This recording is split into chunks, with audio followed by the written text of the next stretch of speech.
Hey everyone, in this video, I'm going to show you how to delete a deposit in QuickBooks step by step. Sometimes deposits are entered by mistake, duplicated, or connected to the wrong account, and removing them properly is important to keep your financial records accurate. So in the next couple of minutes, I'll walk you through the exact process so you can confidently delete a deposit in QuickBooks Online. First, go ahead and sign in to your QuickBooks Online account. Once you're inside your dashboard, you'll need to locate the deposit transaction that you want to remove. From the main menu on the left side, click on Transactions. This section gives you an overview of your financial activities and helps you manage different types of entries, including deposits. Next, navigate to the Chart of Accounts. The Chart of Accounts is basically a complete list of all the accounts used in your business, such as bank accounts, credit cards, income accounts, and expense accounts.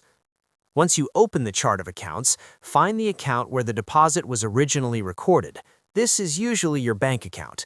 When you locate it, click on Account History or View Register next to that account. This will open the account register where all transactions for that account are listed. Now, scroll through the list until you find the deposit transaction you want to delete.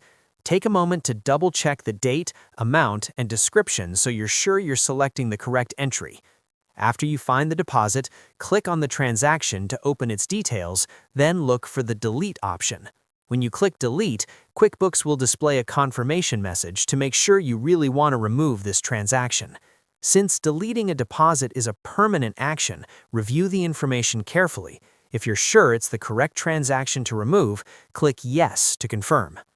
Once confirmed, the deposit will be deleted from the register and it will no longer appear in your account transactions. And that's it. That's exactly how to delete a deposit in QuickBooks Online, quickly and safely. If you found this tutorial helpful, make sure to like this video and subscribe to the channel for more QuickBooks tips and simple accounting guides. Thanks for watching, and I'll see you in the next video.